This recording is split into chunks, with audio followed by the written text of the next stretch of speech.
Сізге Алланың сәлемі, берекесі және мейірімі болсын. Иса айқышта өлді ме? Раббым бізге сөзін жарылқасын. Иса айқышқа шегеленді ме? Бұл христиандар мен мұсылмандар жиі талқылайтын сұрақ. Христиандар киелі кітаптан және тарихтан Исаның айқышқа шегеленгені және римдік айқышта өлтірілгені туралы үйретеді. Оның айқыштағы өлімі христиан дінінің орталық бөлігі болып табылады. Мұсылмандарға Иса тек айқышқа шегеленген және өлтірілген сияқты деп үйретіледі. Мұсылман жетекшілері Исаның тек айқышқа шегеленген және өлтірілген сияқты көрінуі нені білдіретіні туралы әртүрлі түсіндірмелер береді. Олардың ішінде ешкім айқышқа шегеленбеген. Исаның орнына басқа біреу айқышқа шегеленді. Иса айқышқа шегеленді, бірақ аман қалды. Немесе біз Исаға не болғанын біле алмаймыз. Қандай түсініктің дұрыс екенін қалай білуге болады? Бұған жауап беру үшін біз әрбір көзқарасты түсініп, оған дәлелдерді зерттеп, содан кейін шешім қабылдауымыз керек. Құран және керілу. Құранда Исаның айқышқа шегеленуі туралы не айтылған? Мұсылман басшылары мен ғалымдары бұл сұраққа әртүрлі жауаптар береді. Біз бұл жауаптарды қарастырамыз.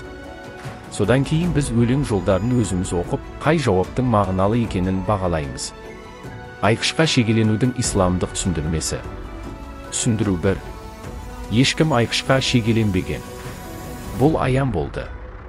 Бұл түсініктемеде тарихи айқышқа шегеленген жоқ. Адамдар Исаның айқышқа шегеленгені туралы иллюзияны немесе ортақ көріністі көрді және оны шындық деп ойлады. Түсіндіру 2. Ешкім айқышқа шегеленбеген. Бұл христиандар ойлап тапқан миф. Насыр ад-Дин әл-Байдауи айқышқа шегелену оқиғасын христиандар уақыт өте келе дамытқан миф немесе жалған хабар деп болжайды. Тарихи айқышқа шегеленген жоқ. Айқышқа шегелену тек адамдар бұл болды деп айта бастағандықтан болған сияқты. Түсіндіру 3. Исаның орнына біреу келді. Ауыстырушы теорияшын айқышқа шегелену болды, және ол Иса болып көрінді, бірақ ол басқа біреу болды. Көптеген классикалық ислам ғұламалары осы пікірді ұстанады.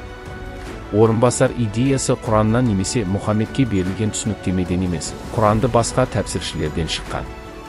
Әт-Табари егжей-тегжейлі түрде әртүрлі 11 түсіндірмені жазады.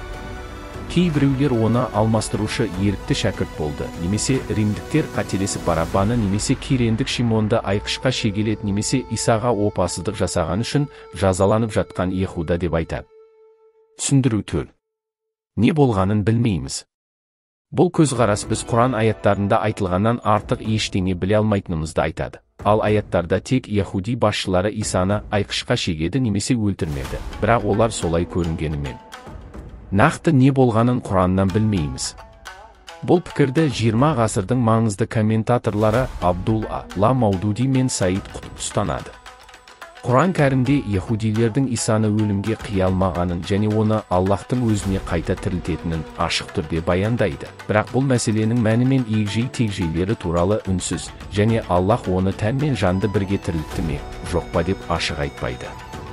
Жерден аспанның бір жеріне дейін, не ол басқа адамдар сияқты өлді, және тек оның жаны көкке көтерілді. Демек, Құран негізінде ешбір аспектіні анық жоққа шығаруға немесе растауға болмайды. Түсіндіру 5. Исаны еврей көсемдері емес, римдіктер айқышқа шегеледі. Құранда яһудилердің Исаны айқышқа шегелемегені және өлтірмегені, ол ешқашан Иса айқышқа шегеленбеген немесе өлтірілмеген деп айтылмайды. Бұл бақылау кейбіреулердің Құран Исаның тарихи айқышқа шегеленуін жоққа шығармайды, бірақ оны яһудилер жасағанын жоққа шығарады деп болжауға әкелді.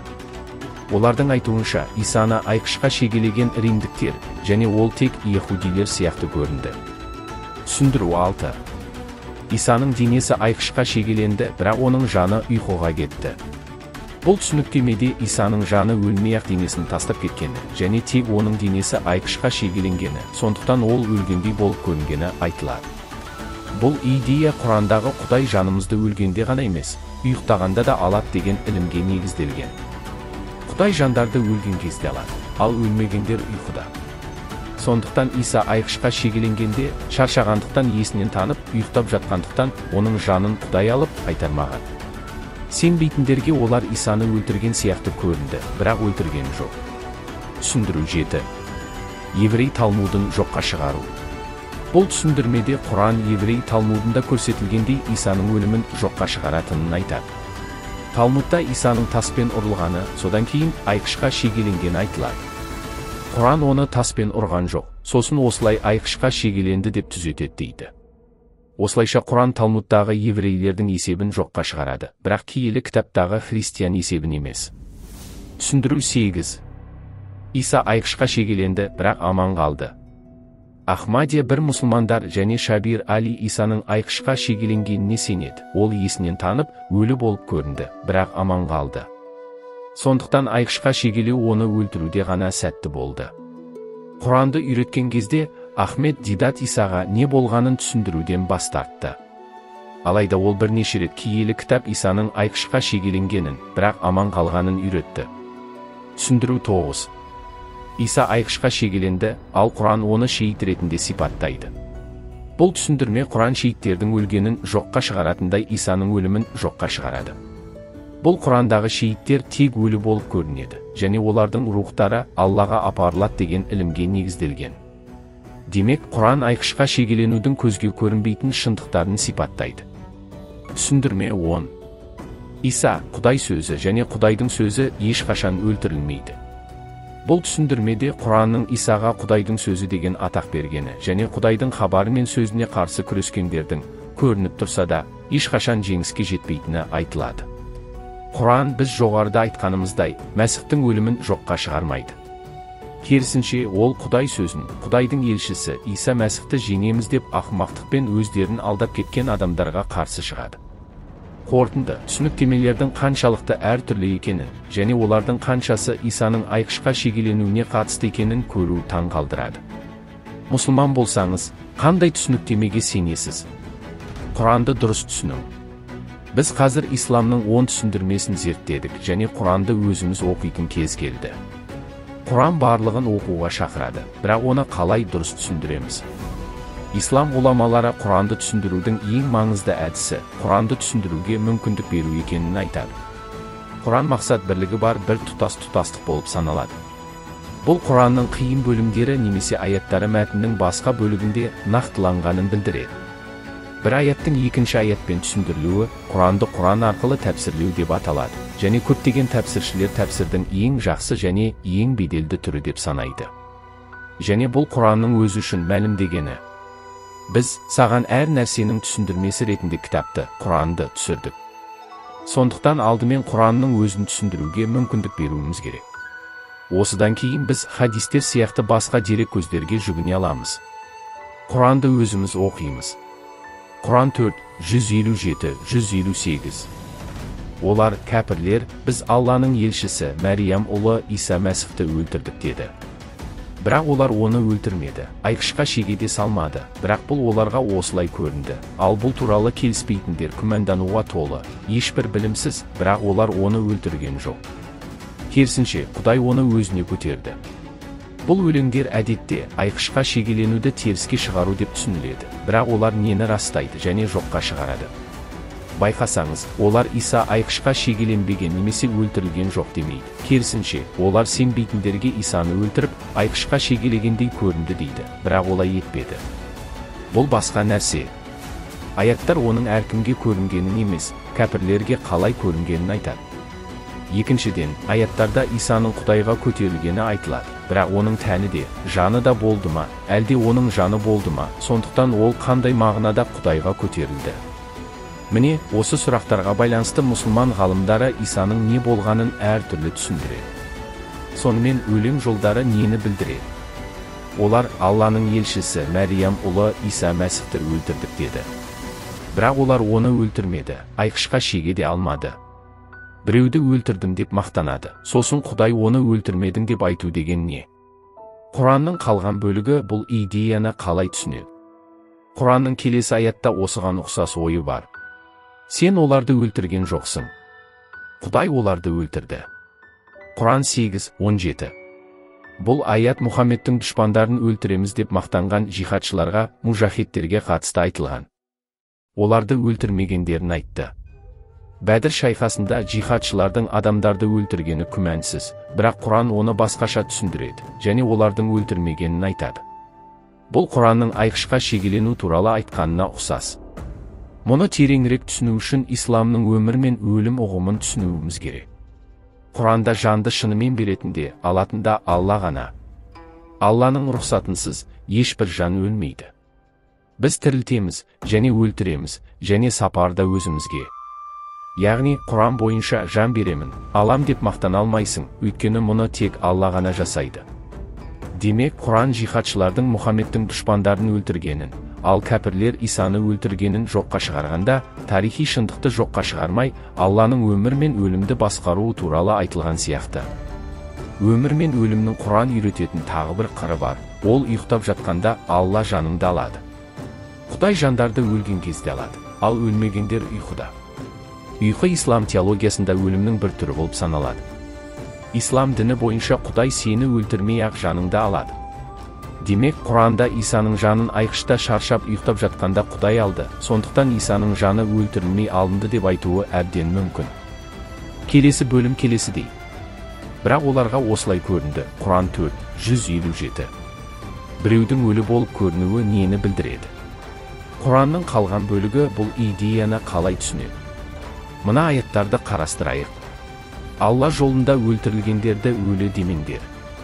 Жоқ, олар тірі, бірақ сен оны сезбейсің. Алла жолында өлтірілгендерді өлі деп санама, жоқ. Олар Раббыларының қасында тірі. Бұл аяттарда Аллах жолында қаза болған ислам шахидтері туралы айтылады. Олар туралы не айтылғанына назар аударыңыз, олар өлмеген сияқты, бірақ олар тірі. Құран шахидтің ғайып шындығын ашатынын айтады. Кәпірге шахидтер өлі болып көрінеді, ал мүмінге олар тірі. Мүміндер мен кәпірлер дүниедегі оқиғаларды басқаша көреді. Сондықтан мұсылмандарға шахидтерді өлі деп айтуға болмайды. Олар өлі болып көрінсе де тірі. Құрандағы айқышқа шегеленуді сипаттау Исаны осылай сипаттайтын сияқты.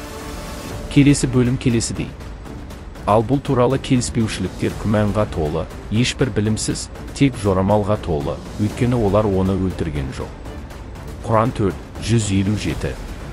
Ешқандай білімсіз, тек жорамалмен жүру деген нені білдіреді? Бұл идея Құранда талай рет айтылады. Құран көрінгенді және ғайыпты ашқандықтан өзін шынайы білімнің қайнар көзі деп біледі. Аллах ғайыпты да, куәлікті де білуші. Құранды жоққа шығарушылар бұл білімді жоққа шығарады. Олар заттардың сыртқы түрін ғана көреді, ал ғайыпты білмейді. Олар ақиқат деп есептейтін нәрселерді ұстанады. Демек, Құран айқышқа шегеленуді сипаттағанда, ол тек болып көрінген нәрселерді емес, Исаның басынан өткен оқиғалардың көзге көрінбейтін шындықтарын ашуды талап етеді. Соңғы бөлім. Керісінше, Құдай оны өзіне көтерді. Құран 4:158. Аяттар Құдайдың Исаны өзіне қайта көтеруімен аяқталады. Иса қандай мағынада Құдайға көтерілді? Құранның басқа жерінде де айтылған ұқсас ойды көреміз. Егер сендер Алла жолында өлтірілсеңдер немесе өлсеңдер, олардың жинағандарынан Алланың кешірімі мен рахымы жақсырақ. Өлсең де өлтірілсең де, Алланың алдына жиналасың. Алла жолында өлтірілгендерді өлі деп санама, жоқ. Олар Раббыларының қасында тірі. Яғни, шахидтердің рухтары жәннатта Алламен бірге болу үшін бірден көтеріледі. Бұл көзге көрінбейтін шындық. 4:158 аятта Исаның денесі алынған емес, оның Құдаймен бірге болу үшін қайта тірілгені айтылған. Құран бойынша шейіттің рухы осылай болады. Құдай шейіттерге ерекше көңіл бөледі, және Иса бұған мысал болған сияқты. Қорытындылай келе, біз 4:157-158 аяттарда Иса өлген жоқ деп айтылмағанын көрдік. Керісінше олар сенбейтіндерге Исаны өлтіріп, айқышқа шегегендей көрінген, бірақ олар бұлай етпеген. Сондай-ақ аяттарда Құдай Исаны физикалық түрде өзіне қаратқаны туралы айтылмайды. Аяттарды түсіну үшін біз Құранның ұқсас идеяларды қай жерде үйрететінін қарастырдық, және Құдайдың Исаның жанын ұйқыда алуы немесе Исаның шейіт болуы екеуінің де ақылға қонымды түсініктемелер екенін көрдік. Бірақ бұл түсініктемелер Құрандағы айқышқа шегелену туралы айтылған басқа аяттармен расталады ма? 3:55 және 5:117 аяттар. Құдай Исаға, мен сені алып, өзіме көтеремін деген кезде. Мен, Иса, олардың арасында болған кезімде олардың, яһудилердің үстінен куәгер болдым. Сен мені алған кезде, сен оларға бақылаушы болдың. Бұл аяттарда Құдайдың Исаны айқышқа шегелеу кезінде алғаны сипатталған. Ал алды деп аударылған араб сөзі мутаваффа. Бұл сөз Құдай өлгенде жанында алат дегенді білдіреді. Осыны дәлелдеу үшін Құрандағы мутаваффа сөзіне қатысты басқа барлық сілтемелер келтіріледі. Асты сызылған сөз немесе сөз тіркесі мутаваффа деген бір сөздің қалай аударылғанын көрсетеді. Әр жағдайда мутаваффа өлгенде жанды алу дегенді білдіреді. Бұл сөз басқа мақсатта қолданылмайды. Бұл мутаваффа түсінігін имам Бұхари растайды. Ол Ибн Аббас мутаваффа өлімді меңзейді деген. Және бұл 3, 55 және 5, 117 тармақтарда айқышқа шегеленуді сипаттау үшін қолданылған сөз. Демек, бұл аяттар Құдайдың Исаның жанын айқышта өлгенін көрсетеді, және оны осылай аударатын Құранның исламдық аудармалары бар. Алла тағала, «Ей, Иса, Ғиса, әлбетте мен сені өлтіремін, және сені өзіме көтеремін» дегенін еске ал. Құран 3, 55. Міне, Алла, уа, Иса. Ақиқатында мен сені өлтіремін, және сені өзіме жоғарылатамын. Алла тағала, уа, Иса, мен сені өлтіремін, және сені өзімнің қасымда жоғарылатамын дегенде. Демек, 3, 55 және 5, 117 тармақтар Құдай Исаның жанын шейіт ретінде немесе айқышта ұйықтап жатқанда алғаны туралы аяттарға қатысты тұжырымымызды растайды. 19, 33, 34 аяттар. Соңғы тармақтар Исаның өмірі туралы қысқаша мәлімет береді. Мен, Иса, туылған күні де, өлетін күнім де және тірілетін күнім де маған тыныштық болсын. Бұл Мәриям ұлы Иса, Құран 19, 33, 34. Бұл қысқаша мазмұнда Исаның өлімнен қашқаны және қайтып оралғаны туралы айтылмаған және онда шомылдыру рәсімін жасаушы Жақияға арналған оқиғалар тізбегі бірдей. Оған, Жоханға туылған күні де, өлетін күні де, тірілетін күні де сәлем болсын. Құран 19, 15. Ал мұсылмандар мен христиандар Иоанның шейіт ретінде қайтыс болғанына келіседі. Сондықтан 19, 33, 34 тармақтары Исаның айқышта шейіт ретінде, немесе ұйықтап жатқанда өлді деген көзқарасқа сәйкес келеді. Әртүрлі исламдық түсіндірулерді бағалау. Құранды өзіміз оқығаннан кейін біз осы тараудың басында келтірілген әртүрлі исламдық түсіндірмелерді бағалау үшін жақсырақ жағдайға жеттік. Түсіндіру 1. Ешкім айқышқа шегеленбеген. Бұл көрініс болды. Аяттардың ешқайсында оның аян болғанына нұсқау жоқ. 3, 55 және 5, 117 тармақтары Исаның айқышта болғанын растайды. Түсіндіру 2. Ешкім айқышқа шегеленбеген. Бұл христиандар ойлап тапқан миф. 4, 157, 158 аяттар христиандар туралы емес, олар сенбейтін яһудилер туралы және олардың айтқандары туралы. Түсіндіру 3. Исаның орнына біреу келді. Құран аяттарының ешбір жерінде алмастырушы туралы айтылмаған. Бұл идеяның шығу тегі белгілі. Түсіндіру 4. Не болғанын білмейміз. Біз не болғанын біле аламыз, өйткені Құран аяттарының барлығын қарастырғанда жеткілікті ақпарат бар. Түсіндіру 5. Исаны еврей жетекшілері емес, римдіктер айқышқа шегеледі. Құран аяттарының ешқайсында римдіктер туралы сөз жоқ. Түсіндіру 6. Исаның денесі айқышқа шегеленді, бірақ оның жаны ұйқыға кетті. Бұл түсініктеме ақылға қонымды, өйткені Құранда Алла тағала адамның жанын ұйықтап жатқанда алады, және өлтірілмей ақ өлі болып саналады. Бұл түсінік Құрандағы айқышқа шегеленуді сипаттаумен жақсы сәйкес келеді. Түсіндіру 7. Иса айқышқа шегеленді, ал Құран оны шейіт ретінде сипаттайды.